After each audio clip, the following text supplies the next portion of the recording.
Okay, so the next thing we're going to go over today, or as of right now, is when I click on this one, we're going to discuss the question and answer slides. So a lot of us students have a lot of questions and answer, and I'm actually going to put this recording also in the welcome email that I'm going to send before the first day of class.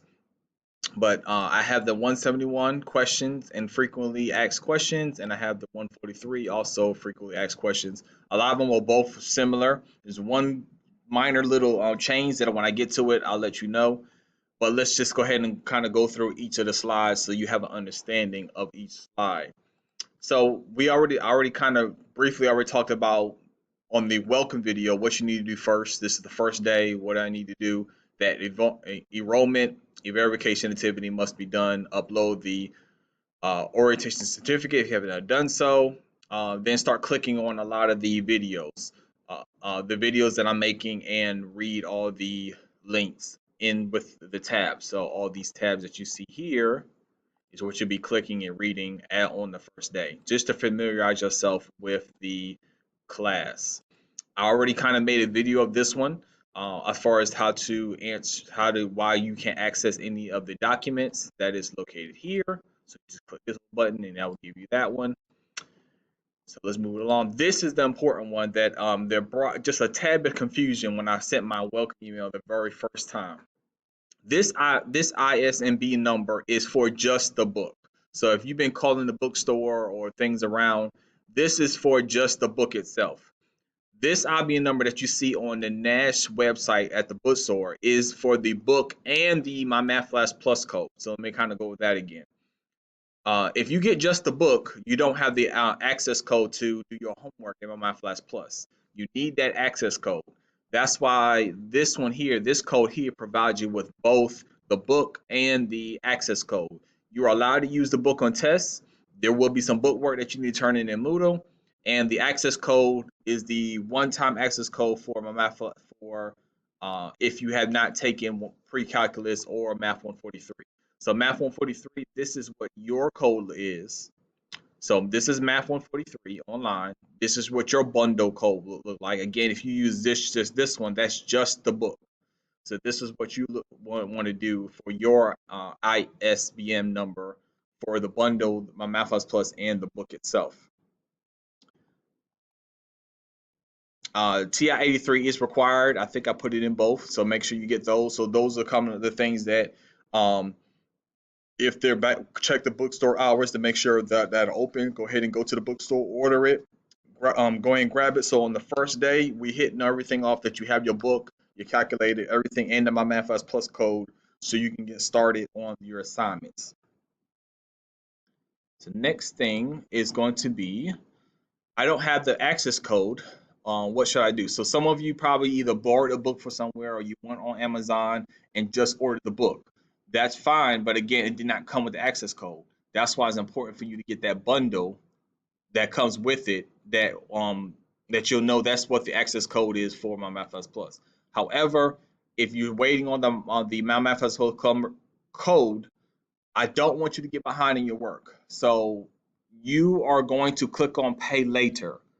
So go ahead and when My Math Plus opens on the first day, click on Pay Later, and know that you have 7 to 10 days to get that code.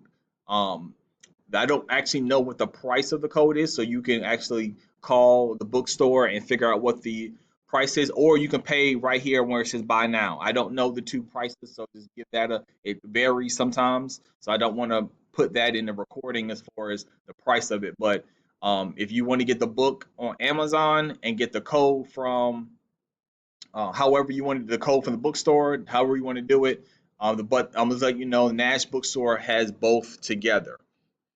So make sure you have that in steps, because after 10 days, this temporary access code will expire.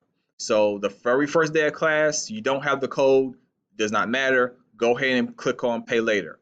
If you are the one that clicked on Pay Later, I need to know that. You either send me an email, or I think I have a form, a Google form, that you're going to have to tell me that you clicked on Pay Later, because I need to know when the time comes that you are the one that's the code is going to expire and that you need to get another one later on. So another question is attendance taken for online classes? Yes, I do take attendance.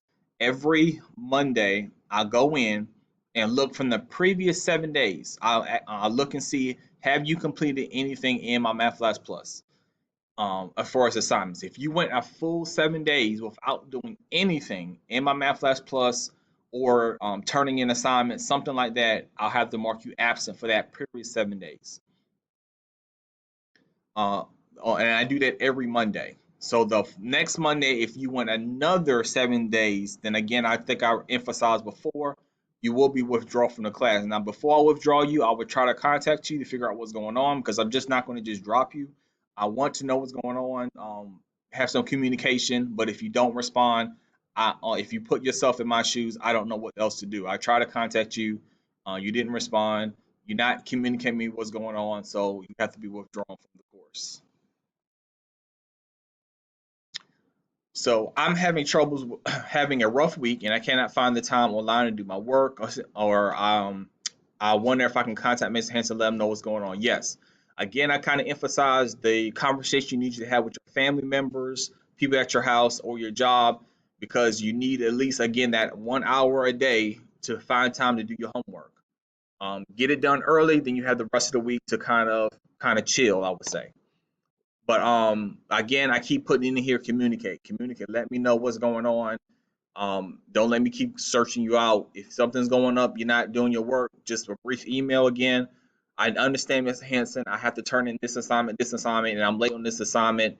And then again, and my plan is, so I need that plan afterwards. I'm planning on doing this, and this. So I will hold you to it. I'll document that saying on this day, this student said I'm going to be working on it, and I'll be checking on it to make sure you're getting caught up on the plan that you have told me in the email. I need help with math. What should I do? So, if those of you did not know or probably familiar with our campus, we had a math tank that was a tutor in place for all students because of, again, because of COVID-19, we do not have that open. However, there is a math help tutoring service. If you will click on this video here, and I will explain this video here explains how to get on for the online tutors, what they do, and here's the document that you can read also. So that's what you should do for that part. Now, this is the difference. Also, send me a text and email. Again, if you're sending them or me a text as far as help, I need a picture of your work. You can't just email me or show up for the tutoring, for the online tutoring, and say, I don't understand chapter 2. That's not going to be what we're asking you before because you have the resources here. What part of that you don't understand? Where I have this as my work, Mr. Hanson, can you actually show me where I'm going wrong at, or I don't understand this part when I'm doing here? Then that way we can help you that way. But you just sending us an email saying I don't know, I don't understand, I don't know how to help you. So always try to rewatch videos, read my slides, go through my slides again. Click on help me solve and view an example again just to get the understanding, and then after you do that, you can't keep clicking view an example and help me solve for every single problem. That's not learning. That's just using the resources to get the assignment done. The same as the Hanson, I'm done with the assignment. Again, you want to try to make sure you are uh, doing the assignment without using that aid as much as possible. You can also too go to Google and YouTube. Just type in this, the topic that we're on, YouTube, and YouTube more additional resources. If my videos or something you want additionals on top of what I also are teaching, just make sure it kind of stays the same as far as what the learning is. Pretty much it all is. And then again, also you can schedule a virtual appointment with me if need be. So just the most important thing is to make sure that I see your work when you are sending me something so I will know how to help. So here is the difference between two. This is Math 143 online. I did not put this slide in you. So Math 143, you can cover your ears. For this one, this is just for Math 171. Math 171, you would need to sign up for Proctor Track. This is required for the course. You will need a camera also on your laptop or a webcam that you can attach to your laptop, because you will need to do Proctor Track and use that camera for taking tests so I can monitor you. Math 143, you have a different way of taking tests, and I've explained that when you get to your section as far as taking the test. But Math 171, you need to make sure you are verified for Proctor Track. And I don't have it for 143. Let me go to 171 so you can actually see for my 171 students where that tab is. So this is the tab that you need to complete the onboarding process for Proctor Track. That needs to be done during this first week of school. That is important because we need to get you in the system as fast as possible. There are times where you're going to have to do this over and over again. It won't take it the first time. So that's why I'm saying I want to make sure it gets it done the first try, and that way you can be in the system and ready to test when come time for you to test down here. That's for my Math 171 students. All right, 143, you can open your ears now because we'll go back to our here.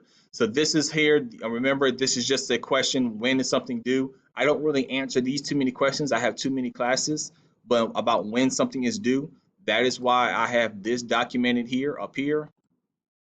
Assignment due dates and documents, that's when it's due. So that helps you answer that question when something is due. Am I allowed to complete and turn in assignments after the due date? I think I briefly went over this too when I talked about the assignment due dates. Yes, I accept all late assignments. However, there will be a penalty on Moodle. I think I said 20% for Moodle assignments, and there will be a 10% deduction on tests. Once again, none of the homework on my Math Plus will carry any penalty. There's no penalty, late penalty for my Math Plus work homework. It's just for the tests and anything you submit assignments into Moodle for me to grade. My Math Plus homework assignments, they will remain open the whole semester, but once again, remember, you can't move on to the next section unless you make that 80% or better. So get that knowledge, get that help, get an 80%, the other one, next one will unlock. Is there any extra credit opportunities? No, there are not any extra credit opportunities. So make sure you are doing all assignments with the utmost care, the most time that you had. Don't want to cram anything because there are no extra credit opportunities for it. You have an opportunity to click summer exercise to make your grade better in the homework assignments. You can redo the problem in homework assignments, but that's your best way for getting extra credit as far as redoing assignments. Instead of getting 80% or better, try that 90 or 100, and that way that can push your overall score up. I went over this when we talked about my Math Plus. I just want to emphasize it again. To where do I go to get my most updated grade? Go to my Math Plus gradebook. Do not check the Moodle. Moodle is not updated. I will update it as soon as I can, every 2 weeks, but that's not where your updated grade is. Go to Moodle and click on gradebook. That's where you get your most current, overall, up to date, to this day score and how you're doing in the class. So if anybody have any questions with it, that's where you go. That's where you tell them what your grade is. So I hope that helps for the first day questions that you might have. And also too, if you have any questions or concerns, just please let me know.